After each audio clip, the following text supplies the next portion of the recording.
thank you everyone for joining the show tonight and in the future. And I'd like to introduce you straight away to my guest this evening for the next hour, Catherine Glass. Now, Catherine Glass and David Abbott wrote a book called Share the Inheritance, and we are going to be discussing this book tonight because it's an absolutely beautiful book, but apart from that, it's giving you samples from history that even I didn't know about. So straight in, good evening, Catherine. Hello, Judith. Now, please tell us, I was talking to you earlier and we were discussing, who did you really dedicate this book to? Judith, we dedicated this book to our children and our grandchildren and children everywhere. Well, I think that was very good because certainly they're trying to block out history. If people don't know where they've come from, they've no idea where they're supposed to be going. Lots of things in this book to discuss, but can I jump straight in with the picture of the tree and the acorn? I find that very unusual. How did you come to decide to include that? I guess inspiration. I would like to think it was inspiration. It just, it's, British history actually is both very down to earth, full of people who sacrificed their lives, and other people who were full of common sense and could point out what was so obviously wrong that needed to be changed. But it's also actually a bit mystical, and by mystical I mean there's just something more about it that's hard to identify. It was something that always attracted me, even when I was a little child. I wanted to read about English history. I know what you mean. And, there are a lot of other histories I could have read about, and they're very fine and very interesting, no doubt, but I didn't read about them. And so there is something more about British history. And I say British history because, though I think a big part of the focus of the book is English history, there is a lot of Scottish history and Welsh history, and indeed Irish history that gets right in there and all, beautifully contributing to the whole that is British history. And sometimes that's forgotten. I mean, for instance, people forget, or maybe never knew, and I didn't know before I started writing the book, that the Welsh people contributed so enormously to Magna Carta. They're mentioned in Magna Carta. Their hostages are to be returned to them. They lost more than a dozen young princes who were hostages in King John's hands when they rose in rebellion against John.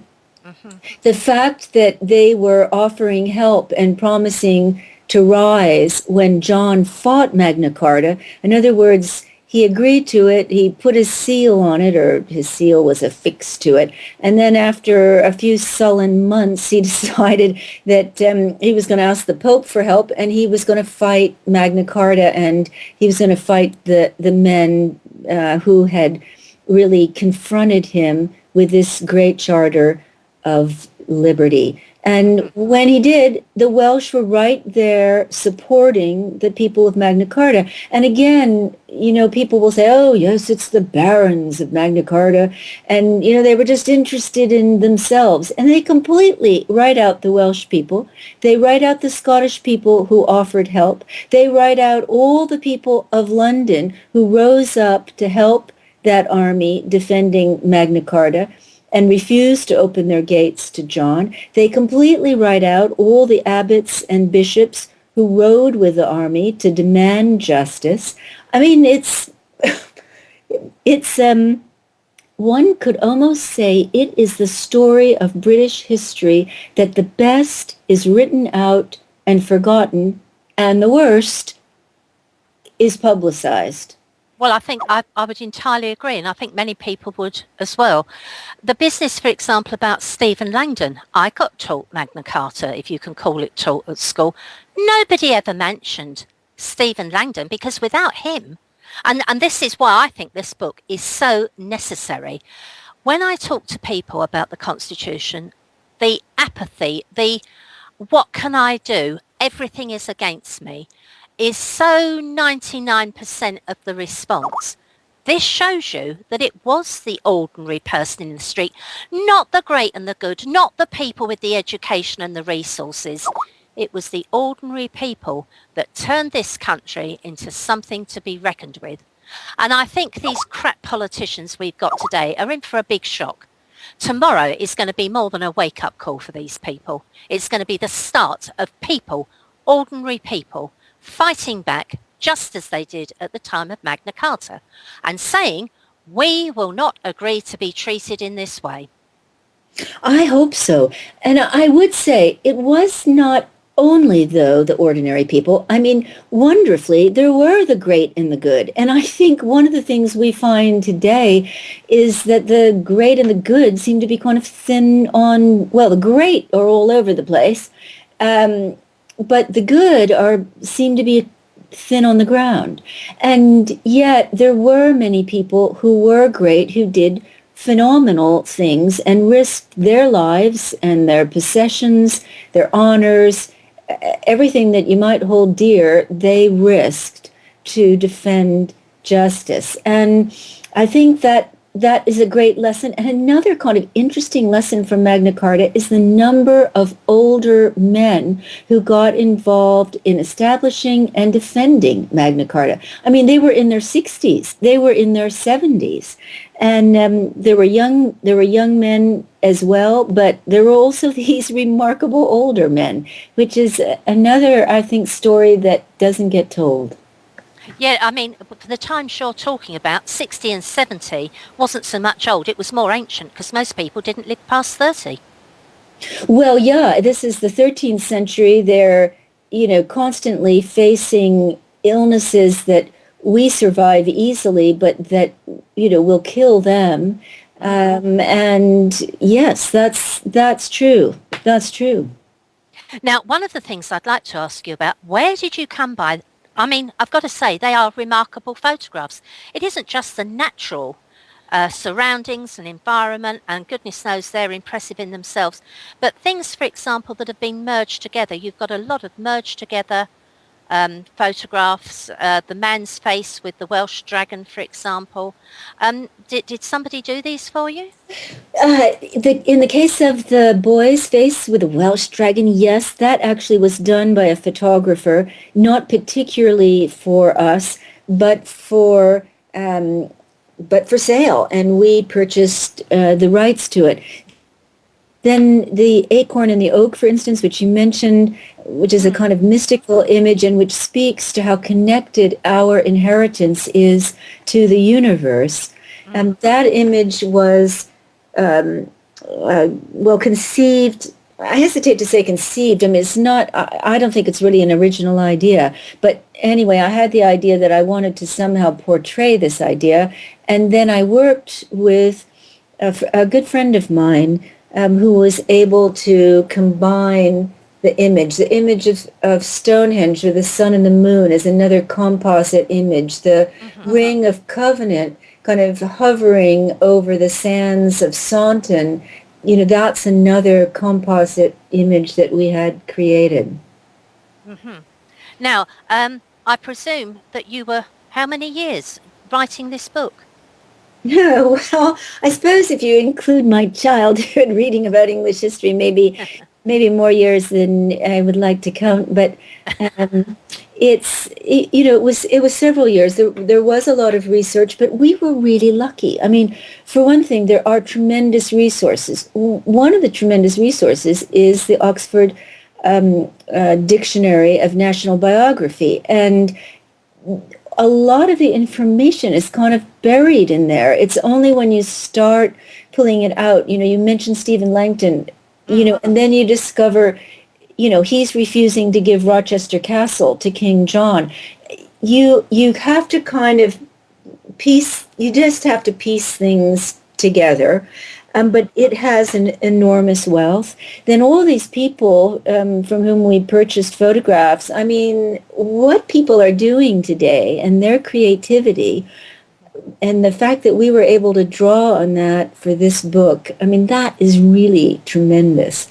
And then I have to say that without David Abbott, now very happily my husband, this book would never have been. I mean, he made money available for it, and he had to earn that money working hard as a doctor. He had lots of ideas for it. He was a great kind of writer and editor on the project, and it couldn't have been done without David. So was he your severest critic? I guess he was, but he's maybe with his experience as a doctor, he's very kind. Uh-huh. Well, you really ought to think about exercising, or you really say yes, or you might think about rewriting that sentence. So. But seriously, how long did it take you to do that book? Because there are so many people out there who've done, as you've been saying, they've looked at things over the years. All of a sudden, I don't think they realise they have become the country's experts, because people are ignoring the Constitution. They're ignoring our history. They're certainly ignoring the history of what made this country great. So I would like those people to think about doing what you've done, writing a book. Because you did it. It's marvellous. It looks good. It's got a lot of history in it. Surely, if you can do it, anybody who puts their mind to it can do it. But in real terms, how long from starting to pick up your pen to holding the book in your hand, how many years do you think? Well, you perhaps, I know you recall that we also had started a website, Brits at Their Best. Oh, yes. And that is still going, britsattheirbest.com. And we did a lot of research. We started that in 2006. So we were doing research on Magna Carta. After all, we're coming up to a huge anniversary for Magna Carta in 2015. We did, a lot of research on the abolition of the African slave trade and, on the scientific research that was going on during the Middle Ages and the scientific inventions that Britain has given to the world. So we were doing a lot of research, and that did go into the book. So you could probably say, you could easily say, hope this doesn't daunt anybody who wants to write a book. I'm sure there are people that could write a book faster than we did. But you're complete novices, you see. That's what makes you so valuable. If you're a complete novice and you could do it, I'm not suggesting it can be done overnight, but I think it's encouraging to other people to know you were not commercial authors, but nonetheless, you went out and got the book published. Well, I would say it did take us about 4 years, and that the clock is still ticking, because once you get the book published, then you really need to go out and sell it. And, you need to persuade people to buy it. And of course, you can do that if you go on Amazon UK or Amazon USA and just type in "Share the Inheritance." But it also means just reaching out to people like yourself. And that has been such a pleasure. Yeah. And then, you really are tremendous. And, thank you, Catherine. Don't tell them how much I bribed you for all of this. And then, I've been I've been reaching out to people and setting up some talks. And actually, the very first talk I did was to international students, and most in Winchester. We live not too far from Winchester, and many of them were Chinese, and English is a second language for them. They were fascinated by British culture, and they have no hesitation, by the way, about saying how great they think Chinese culture is. But they really wanted to know, what can you take away from British culture? Because they look all around them, and they can see the remarkable things that have been built for over hundreds of years by British people. So when I went in to talk with them, we actually focused on the theme of friendship because friendship and freedom are intimately linked. They're linked in the very origins of the two words.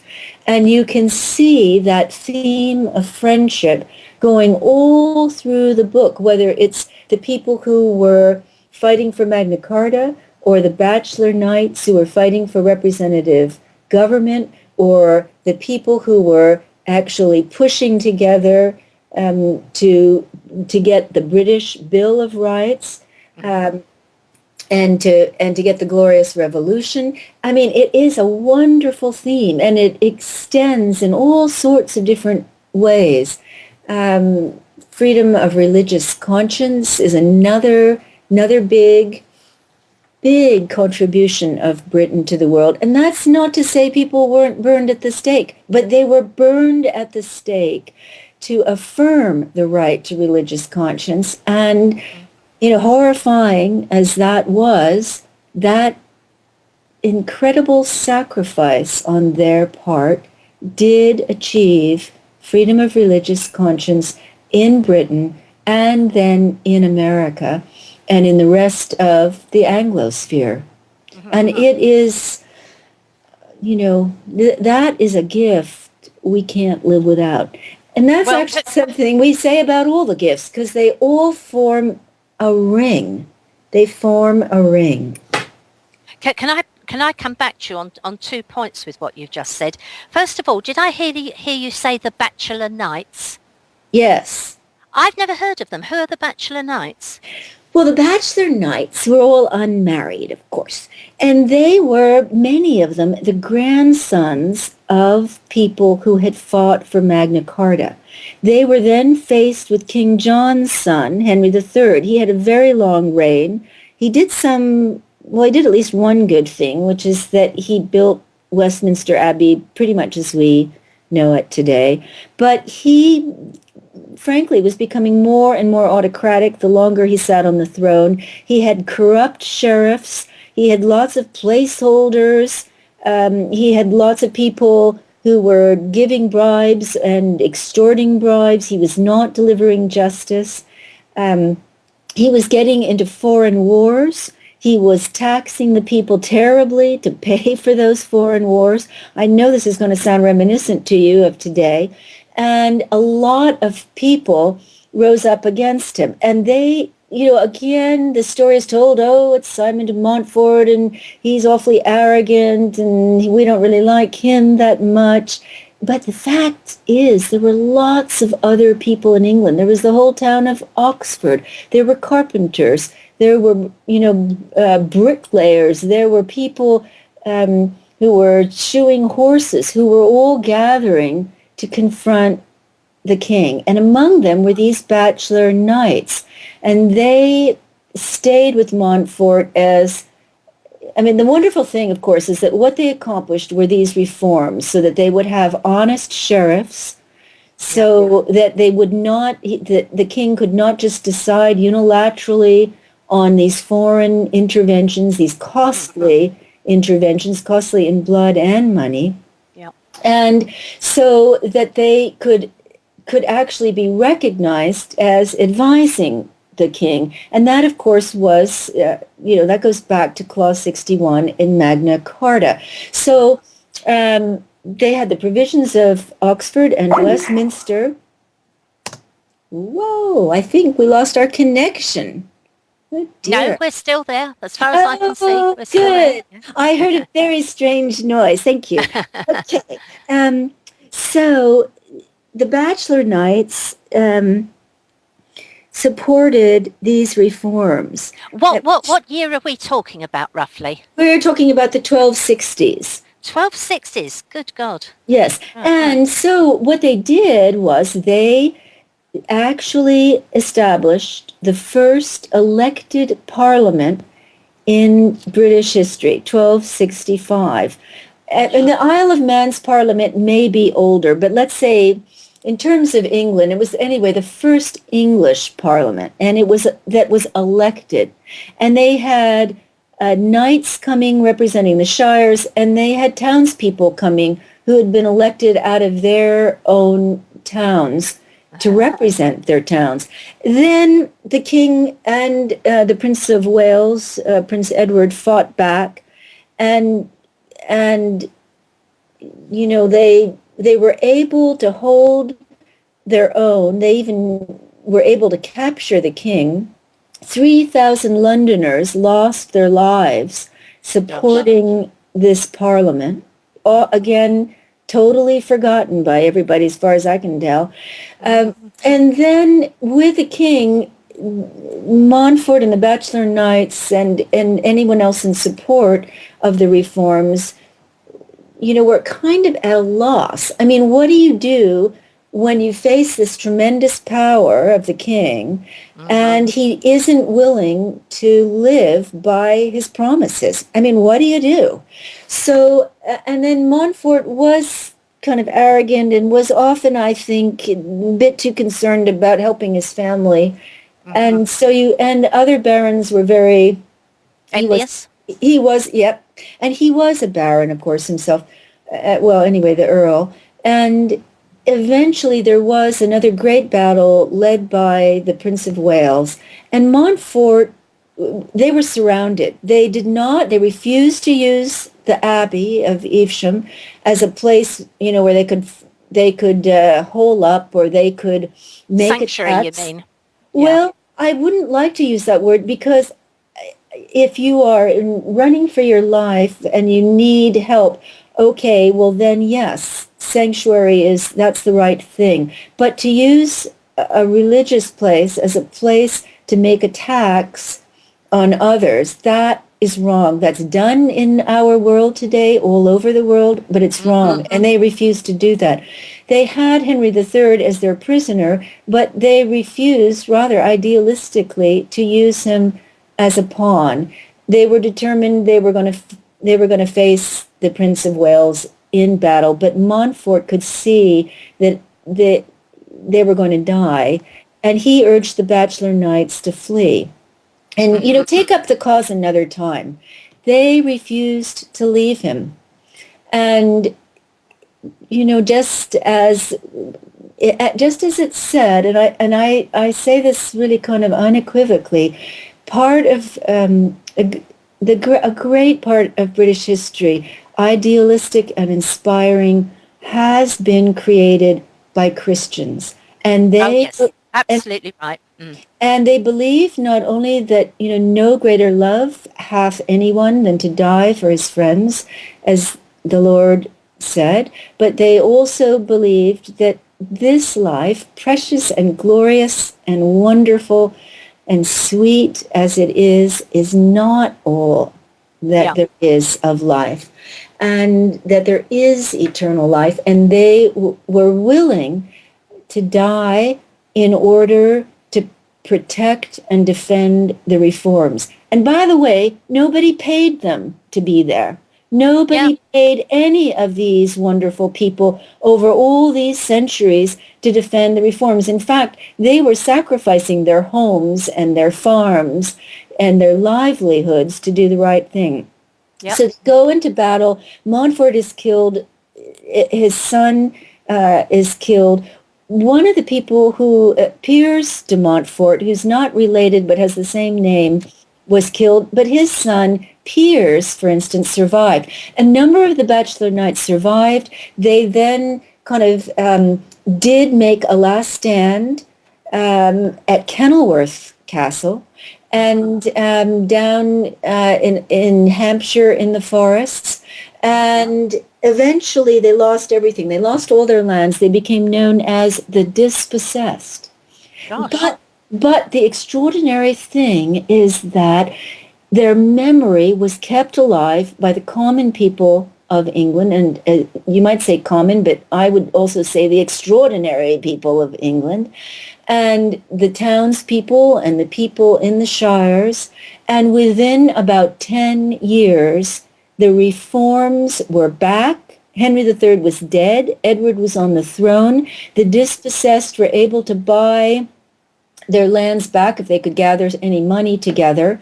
Piers actually donated a lot of what he had to help found one of the colleges, Merton College, at Oxford. Gosh. So, this is, I think, a tremendous story, and it's part.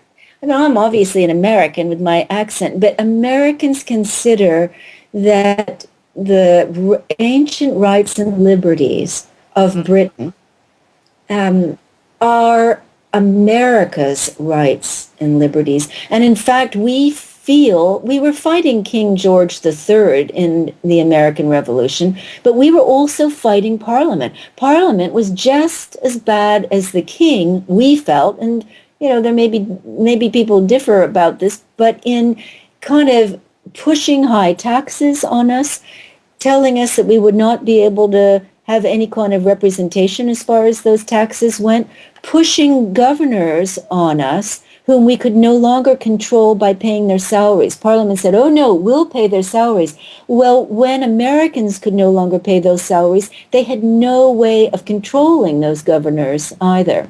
Mm-hmm. So when Americans fought, they were really fighting a parliament that they thought had become tyrannical. And they were fighting, as they told the Lord Mayor of London, they said, we are fighting for our rights as true-born Englishmen. Yep. Yeah, I mean, from what I've seen, it wasn't so much George III, who didn't seem to be too bad a king in my book.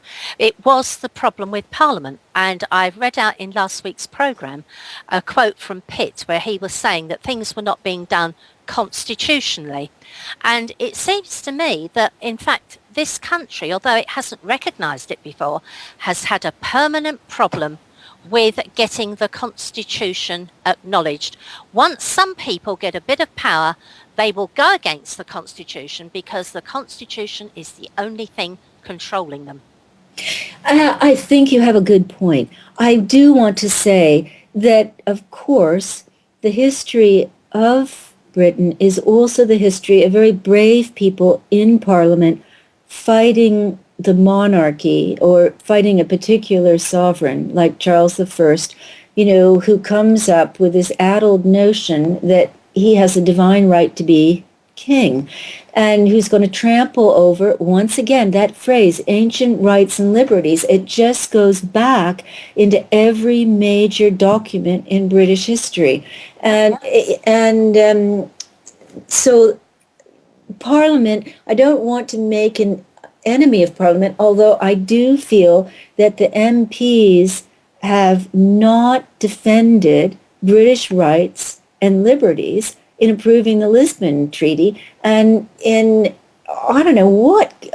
getting involved with this European Union that does not seem to respect rights and liberties in many ways, small and big. But having said that, I do want to say that the history shows that many brave men at the time, it was, in Parliament, did fight for freedom and did fight for rights and liberties that are very dear to us. And, of course, women had to straighten some of them out in the 20th century so we could finally earn the right to suffrage. But, I want to give credit really where credit is due. Well, I think you've certainly done that more than most historians. Now, we've got one volume here. Are you planning another? I'm not at the moment, my co-editor is, not with us today. He's working at the moment. But we haven't talked about that. He is, however, like you and like some of the other people I know you're going to talk about, Judith, he is very interested in the Constitution and in making it clear that it exists and that it's something that is both a shield for our freedoms and it's also something we have to defend. So I was a classical Greek, could hardly call myself a scholar, but that was my major at university. And I did become very interested in Socrates. And I as I mentioned in the book, and this was just pretty much my own contribution, there are a number of Christian contemplatives who believed in meditating upon God, that God was a God of justice and love, and that they needed to be loving and they needed to see justice done. And a non-Christian who does, as you see, play a pretty significant role in Share the Inheritance is Socrates. And Okay. I would actually like to explore the story of Socrates a bit more, but I will be continuing to write, and David will be continuing to write and to continue to put up new posts. We're blogging, basically, on britsattheirbest.com. Okay. Two things I'd like to just mention. It does seem to me that we don't have a lot of spiritual history in this country. There is still considerable ignorance amongst the population as to how Christianity came here. And we were talking, Rick and I, to people at Open Your Mind Ireland, another internet radio station, and they were saying that there is no St. Patrick. He actually came from France, and he was given the name Patrick by the Pope. That was a surprise to me. I didn't know that there were prophecies of St. Patrick, but apparently one of the prophecies is that Ireland sinks without trace. I don't know if you've heard any of these. I have not heard that. I've studied St. Patrick, and I've read his confession. He was, after Aeschylus, the great Greek playwright, the first person in recorded history to speak out against slavery. And the story of him that I know is that he was British, that he was captured by Irish pirates, that he was brought to Ireland. He had had a kind of troubled teenage period before he was captured. He then was freezing. He was frightened. He was a slave for 6 years in Ireland. And he started to pray to the God he had heard about. He started to pray to Jesus, and finally, after about 6 years, I guess, when God thought he was ready, he was told, well, you can leave. And it's kind of an extraordinary fact that he was able pretty much to waltz through Ireland. He was probably in Antrim, and to make his way down to Wexford and to get himself on a ship that was going to Gaul, as it was known at the time. And they were carrying wolfhounds from Ireland. They greeted him by trying to kiss his nipples, which he wasn't very keen about. And then they reached Gaul to find that Rome and Gaul had been invaded, and there was chaos everywhere, and there was nothing to eat. And the captain of the ship said, well, rather sarcastically, why don't you pray for food to your God, which Patrick did. And of course, one can say, oh, this is a legend and this isn't true. But I don't know, in any case, he prayed. And what should be provided but a herd of pigs? As you do. And so they, of course, they ate well on the pigs. And then Patrick decided to become a priest and went down to what we now know as France, and to a little island off in the Mediterranean, off of Nice, though I don't believe Nice existed at the time. And really, he had no interest in going back to Ireland. I mean, he'd been a slave there. He'd been terrified of his life. But he had visions and in dreams, and the visions were of Irish people begging him to return. And so he's now a middle-aged man, and it's a great kind of story about being the saint of second chances and, making a huge difference, even though it may seem as if, your life is about to wind down. And he went back to Ireland, to this island of his captivity and servitude, and he began to bring the story of the Christian faith. And I just would like to say one more thing about that, if I could, which is that people forget nowadays that in that period, there was sheer terror of the supernatural. People were afraid of demons. They were sacrificing babies and Yep. teenagers and people, who had any kind of physical handicap to these terrible gods who were malicious, evil, domineering, and at their very best, dysfunctional. Yes. The Christians came and said, our God sacrificed himself for you. He doesn't want any sacrifices. That's it. There was one sacrifice. He made it. And that was an incredible relief and blessing to many, many people. And in addition to that, people then seem to have been far more concerned about what they did that was wrong and what that did to their relationship with God. Yeah. He also, of course, said, of course, you've got things wrong with you, but I will help you get rid of them, and you're forgiven them. And so that, plus one more thing, which is that Christians then really, and have since, took seriously helping people who were ill, helping people who had, suddenly lost a father and didn't have anything to eat, teaching little children so that they could read and they could, do other things with their lives. And that had a tremendous effect on people in Britain and in Ireland. A tremendous beneficial effect, I should point out, because that is really what started most people coming up from the level almost of animals with no brains to becoming thinking people who tried to improve their lives. As slaves, they had no reason to improve.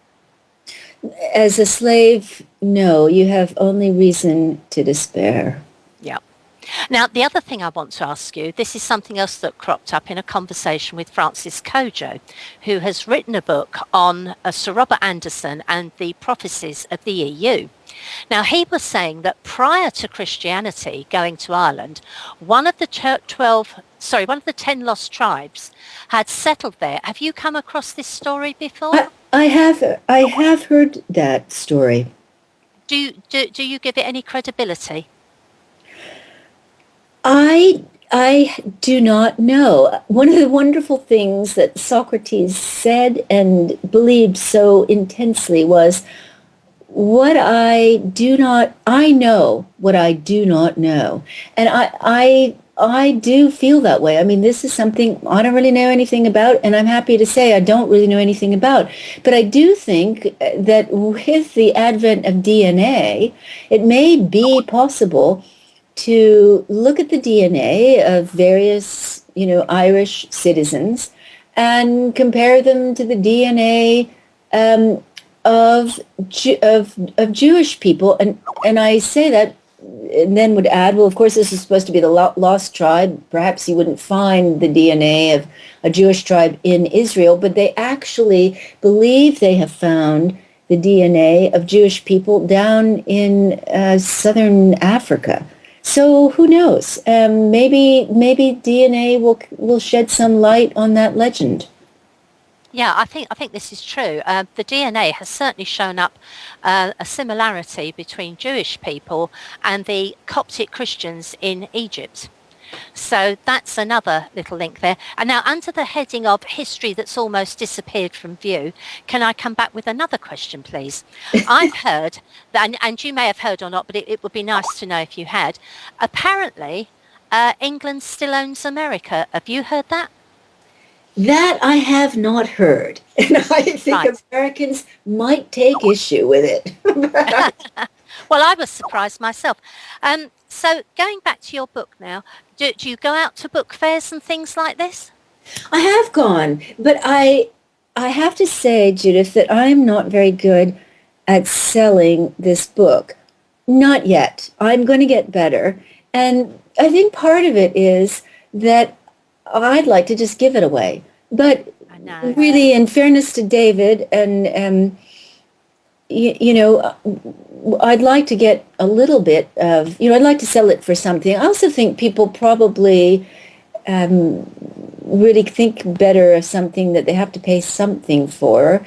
I think that's very true, actually. And,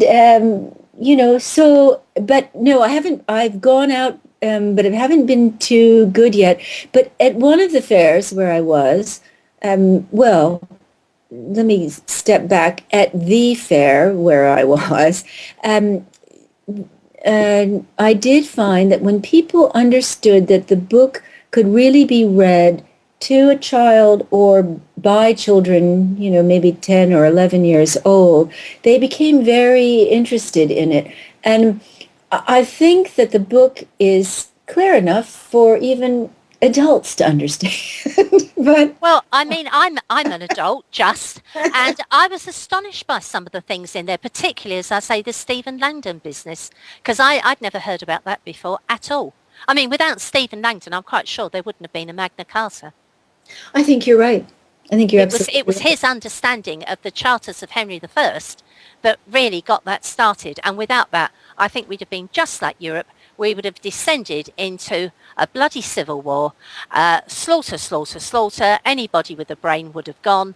And who knows, we might even have been invaded from abroad then, if there had been no structure there to oppose them. So we were very lucky that Stephen Langdon existed.